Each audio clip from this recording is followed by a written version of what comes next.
Hi everyone. I was happy to see you guys enjoyed the last making of video I did on Into the Monkeyverse, so I thought I'd do another one of these.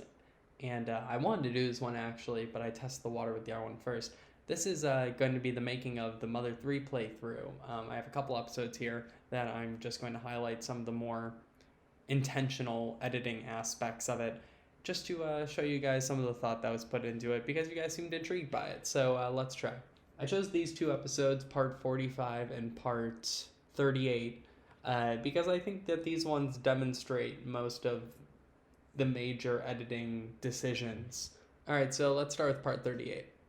So as most of you know, the opening intro sequence in all of these videos was heavily inspired by the ones Chugga Conroy did for his playthrough, which he made, gosh, like 14 years ago going on? 13, 14 years ago? I used a reorchestration by Aquamidi, who makes incredible reorchestrations and has done every song in Mother 3 if you want to check them out. They did a great job and they were nice enough to let me use this.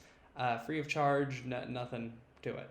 So chapter 7 is one of the more complicated intros actually. So essentially the middle GIF is, well, just that. It's a GIF while all of these surrounding enemies and surrounding characters on the sides and such are just fading in and out with their opacities at, like, I don't know, 30, 40%. Meanwhile, the background changes are simply maps that were ripped using Spriter's resource, and I just turned down their opacities as well on a black screen with the being the background, so it makes it just look darker. And I tried in the first chapter intro to make them a little bit lighter, but it ended up just kind of conflicting too much with the characters. This Mother 3 logo is a high quality rip done by, I can't remember who it was, this person on Twitter, and they did a great job, and I was like, I gotta use that because I was just gonna use the in-game logo for a long time, but this looks insanely better, and it wasn't gonna look good if I cropped it out from the red background of the official packaging because it would have had like a red outline, etc., etc. So going into the episode from the intro, it always fades in from white, not only because I think it looks better than a fade in from black or just a crossfade, but I also just wanted to kind of keep in line this spirit of optimism in the face of danger, which is why so many of the transitions in the series are fades to white as opposed to fades to black or something. Almost like we're seeing the light at the end of the tunnel. So heading into a battle here, we have the Ancient Dragonfly, which there it is. I tried to keep the timing of the enemy bios pretty consistent, so I tried to keep it as often as possible when I would say the names, such as this is the Ancient Dragonfly, then have that be the cue, just so audiences could kind of almost have a Pavlovian sort of connection with, okay, this is an enemy, here it is, so they don't need to wait in anticipation for that, for the enemy bio, because it's really not something that should be drawing that much attention anyway. The bio itself is actually a Photoshop file that I was able to just adjust as needed and change the stats each time. I would have to make sometimes upwards of like 6 or 8 bios in an episode, and that's ultimately what was most of the editing, just getting all these stats, which I took from the Earthbound wiki and would just retype them all into the thing and choose a color using the hue selector that reflected the enemy or its background in some way. And it has this metallic steel background. This was actually a very conscious decision I made. If you look at any chapter before chapter 4, the enemy bios actually have a more rocky sort of background, and I decided to change this once we got to chapter 4 to sort of reflecting the changing times and how the pigmasks are taking over and how everything is much more industrial. So a rule for my bios is I usually had them up for 5 seconds. I thought that was enough time to take in the information because most of the people watching were watching for the commentary and not for the walkthrough aspects. Feel like 5 seconds is enough to look at it. There's that fade to white transition again I was talking about. You have a fade right to the end of this battle. Generally when I realize I'm going to be cutting back to something, like once I get to the end of a battle and be like, okay, I'm going to cut back here, I try to give myself a buffer of like about 2 or 3 seconds so that it's easier to cut so that audio isn't overlapping and stuff. For later parts of the playthrough, when I got to around chapter 6 or 7, I started recording my commentary and in-game audio separately so that I could adjust those levels accordingly, which I'll get more into when we look at the editing for part 45. Sometimes I kind of have to destroy the video in editing. For example, this one was actually about an hour long and it got cut down to, I want to say, about 31 minutes. Because I went on a whole wild goose chase looking for the hermit crab shell to show off here. And I even went all the way back to Tane Island and was trying to get it from Ocho and stuff. And in the end, I unfortunately just couldn't get it. And I couldn't find any high quality footage of it on the internet that wasn't higher than, like, I'm talking less than 480p, like 360p. And I wanted to keep in line with the quality of my video, so I tried not to. This is a cautious decision just to contain the aesthetic consistency of the entire project. I neglected using too many pictures that weren't high res or at least good enough resolution to which I was okay with it. The only real exception I would say that is made with this is perhaps the beta screenshots I showed of Earthbound 64 in one episode of Chapter 4. But anyway, since that footage didn't exist, I ended up just cutting the entire thing, which ended up cutting probably 15 or 20 minutes from the entire video. All of that, and I thought about editing it in a funnier way. When you first see the hermit crab in the previous episode, I was thinking, or a few episodes before, I was thinking of doing a funny cutaway to like a rest in peace kind of joke at the end of the video with sad Earthbound music, but I decided not to.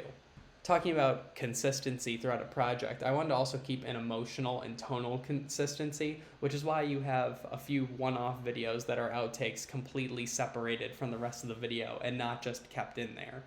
I wanted to maintain a tonal consistency that levied the weight of this story and let jokes be here and there too, but I tried to keep those away from the more serious moments. And bringing in music from Earthbound would have felt wrong in this Mother 3 series that is very isolated from Earthbound until later, that is. And the only real sad song from Mother 3 is the love theme, and I did not want to co-opt the love theme and all of its emotional weight for a one-off joke. Something I didn't bring up before that I want to is notice how this has a black shadow. I generally add like 3 or so drop shadows, which might seem excessive, but it was just the way I found to most consistently get this sort of shading on it, which distinguished it from the background and was dark enough. So this is actually an example of having to do some clever editing. There is actually a cut during this black screen because I had a failed take of the Negative Man's battle and had to actually re-record it due to problems with noise in the background and such, and like my phone went off or something, and it ruined a moment that I really wanted to savor because it is such a unique moment. So I actually ended up replaying the battle and recording it and inserting it later, and this moment right between the battle starting as it fades up and fades to black from the overworld is always just a perfect place to cut. I use this trick oftentimes when I'm cutting out battles. Now, the Negative Man actually is an interesting case because he has, a normal bio to everyone, but as I mentioned before, the bios generally last 5 seconds or so, but Negative Man is a very unique enemy, and you only see him once in the game. There are a few enemies like this. This only happens I want to say 5 or 6 times maybe throughout the entire series, but whenever there's a unique enemy like this, I try to add some uniqueness to their bio. So whenever there's a unique enemy, their bios last for 7 seconds. And there's another element to this that I will be going into later, but just know, regular enemies 5 seconds, unique enemies 7 seconds. This episode itself actually took about 3 days to get all of the footage needed because I wasn't able to find a space to record without interruption. There was a lot of cutting and editing that needed to be done. This was one of the most challenging episodes to make in the whole series. Now, in terms of getting ultimate weapons or rare drops like the good stick in Chapter 4 or the mystical stick in Chapter 7, what I do is I just record the entire time I'm searching for it and then cut it down to its best moments. In Earthbound, it's a little bit less necessary to show every single PSI move learned, but since Mother 3's story is largely about the consequences of actions, I wanted to keep all those in, again, to maintain a sort of tonal consistency. So I record the whole time on the off chance somebody learned something during that time. In this case, I want to say it was about 20 minutes that got cut out, which again helps you understand to account for how long this episode was before it was cut down, and it still ended up being 30 minutes long. The final aspect of editing one of these together is the end slate, which again, I always introduce by having a fade to white. But creating these end slates for me was actually pretty simple because I had a method for it. I would essentially find an enemy that I found notable for that episode. Let's take the Hefty Head, for example, here. And would take the video and zoom it in a ridiculous amount, and then typically drag it off to the left like this, and then readjust it. This is good enough for what I'm trying to do, but zoom in until you couldn't see any of the characters, text boxes, or the enemy itself. And there are even challenges in doing this in that sometimes the numbers from combos and stuff would fly into frame, so I really had to pick my time right and try to find a duration of that would last about 6 or 8 seconds. Copy that, revert it to its original state, and then paste the edited version over here. I would do that and then play with the speed of it to make it last 20 seconds, the length of an end slate. And then I would add a Gaussian blur effect over it, which is just an effect that comes standard in most Adobe products that lets you blur the image. And just have it cut to that from the ending of the episode. With the Gaussian blur effect applied, I actually have an end slate PNG that I made in Photoshop that I simply overlay over that and make it match the timing of the rest of it. And then would just add in a fade in for this. On to episode 45.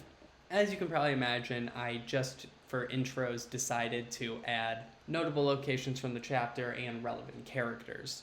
In episode 40, the beginning of chapter 8, there is actually no intro. This is the only episode in the series that does this, with the exception of the prologue and the very finale. Because the beginning of chapter 8 is all about Lucas and his team being brought to this location they're unfamiliar with, I wanted to communicate that unfamiliarity with a lack of intro, a lack of something that has been present throughout the entire series to sort of suggest some sort of uneasiness or unfamiliarity. And then the intro was introduced in the following episode of the series.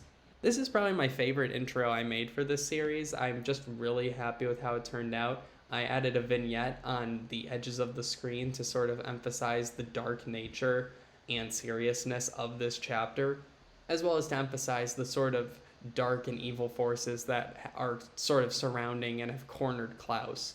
Because this final chapter is just so epic, it is longer than the rest of the intros. This one lasts about 20 seconds compared to the others, which lasted about 13. In episode 45, I really tried to put an emphasis on using music to help convey the story. Mother 3's combat is very much based around the music and the rhythm system. And I realized that throughout the series, I didn't really put much of an emphasis on it, so I decided to take this episode to do just that. This whole episode is dedicated to the music of Mother 3, which is incredible. Which is why I have most of this episode based around the fight with the new killer pork robot. That's not what it's called. Throughout the entire battle, the music will raise and lower in accordance to who has the upper hand in the battle, the enemy or us. There was quite a bit of thought put into how the music was mixed in that episode, so I would recommend checking out episode 45 again and listening for this kind of thing if you didn't notice it the first time. In going through this hallway at the end, I wanted to sort of just let the moment take over the scene and not really commentate over it, which is why I just let the music take over, and I thought it was very well deserved because this was feeling like the pinnacle of the adventure. But I wanted to create an emotional sort of journey feeling experience and let the music raise here, and after having completed Earthbound and Earthbound Beginnings, I thought having this just be music would let those who watched all of my series sort of enjoy the moment and reflect. I thought about putting memories around here. I thought about going through a bunch of old videos and trying to find the clips associated with each of these things to flash on screen during this in different parts. But ultimately, for one thing, it was taking forever. Not all of the moments were interesting. And having the commentary overlaid, because the commentary is what distinguishes those moments with my channel from any other playthrough, it was just destroying the moment and wasn't working, and I couldn't even get the effect to look like, so I ended up abandoning it. So in fighting the natural killer cyborg, introducing his bio is actually different from quite a few bios. Bosses, I always gave a red outline, a red shadow effect to emphasize their power, because A central theme to Mother 3 is power struggle. So to suggest this in a non-overt way, I decided to just have this reflected in the bios. And this episode is actually an exception and also demonstrating that using the music and audio elements as well. So also to demonstrate the power, boss battles, their bios will always be introduced by this wipe motion. To really let the viewer know, these guys are serious, they warrant a real transition and not just a fade in and fade out.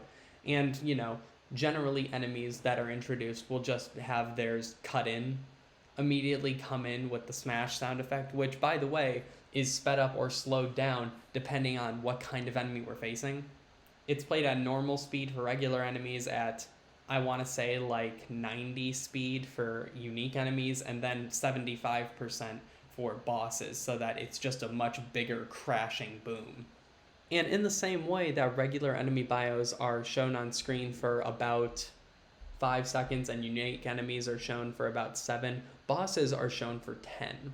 Now that's for a normal boss. When it's a super boss like this, or the Porky statue, they actually last 12 to 15 seconds. And that's about as long as I would let them go, because even 10 seconds was beginning to push that a bit, so I only saved this for very, very few battles in the game. Something else I should mention about the intro sequences is that these were actually made first for the series. The intros were the first thing I made, and actually go all the way back to, I want to say July or August before the series started. All of them with the exception of Chapter 6, which I made closer to when that episode came out because it took me longer to figure out what I wanted to do with that. Now on to talking about the thumbnails. Over time, I would say the thumbnails for these series got better and better and cleaner. But for Mother 3, I was so serious about making this my best playthrough series that for months, I'm talking a couple months, I was developing different templates, and this is ultimately what I decided on. It harkens back to how my other playthroughs displayed the characters and such, because my principle was basically have a location and character that reflects something about that episode be featured in the thumbnail. And ultimately I decided on this. It was a big challenge figuring out how to overlay the actual logo. I had this Photoshop file made where I would adjust everything, and I just saved this so that I wouldn't have to worry about having to recreate this every time. Kumatora is a bit blurry here, but I was having trouble finding a cleaner sprite for her, and then later I realized, much later in the series, we're talking in the episode 20s, I realized I could just go to the spriter's resource for them, and that's how I kind of handled finding the character sprites from then on. For my Earthbound playthrough, I used the Mother 2 logo just so that I could balance out the image more, because then it would mostly take up one half of the screen, and then in Earthbound Beginnings, the logo is so small that I was able to all keep it on one line and it didn't really matter. But then Mother 3 came. This game has kind of a larger logo, so I spent quite a while trying to figure out how to cut down the logo while retaining its iconicness. And ultimately I decided on just the M and 3. I wanted to have the sphere in it, but just couldn't find a way to keep it in without it kind of throwing off the balance or the logo becoming too long. I thought about having the sphere up here and then the 3 down here below it, but it ended up just becoming kind of difficult to read and kind of busy, so I just ended up having to cut the sphere, which was difficult for me to do. These are all simply text files that I could simply make the numbers say whatever it needed to. And I would also usually throw a Gaussian blur on the backgrounds, doing this to help emphasize the character, but sometimes I wouldn't if the backgrounds were subdued enough. The character in the thumbnail, I would always give a glow that I would keep the size to 7 and opacity to 100 so that it would more so look like an outline without just being all blocky. Mother 3 has a very mythical world, and for that reason I wanted to keep it a little bit more fantasy-like. In the thumbnails, I actually made a purposeful decision to have Lucas in the first one, and then going all the way to the end of the series, thumbnails changed for the last 2 episodes, but the last formatted one also has Lucas, and it's his running sprite to kind of show Lucas has grown up and he's matured a lot. No longer coddled and running away from danger, but actively running towards it in pursuit of saving the things he loves. I seriously have to give a huge shout out to the spriter's resource though, so many of these sprites for characters I would have never been able to find otherwise. They additionally helped me find the sprites for Bubble Monkey, which I needed for Into the Monkeyverse as well. The black band ended up just coming simply to keep things clear, making sure that the logo and character were distinct from the background without having to just darken the whole background, because location is such a big deal in this game particularly, and you're revisiting so many locations. I wanted to keep the land very much a part of the storytelling in the thumbnails. For the thumbnail of the last episode, I gave Klaus both a dark shadow as well as a glow. Not only to maintain that visual consistency of all the characters having a glow in their thumbnails, but also to suggest the entire storytelling aspect of the final battle, of trying to find the light that's still in Klaus, even if it is shrouded by all of this darkness.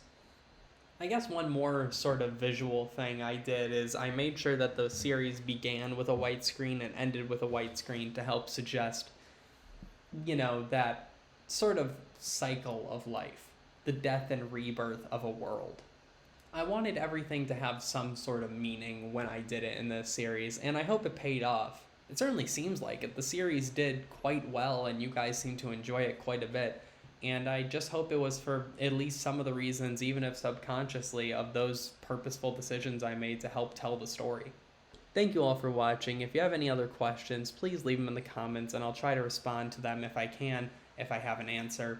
Thank you so much for indulging me. This project was a massive undertaking and took a long time because I wanted to get it right. Thank you all for watching, and I'll see you guys in another video. See you guys then.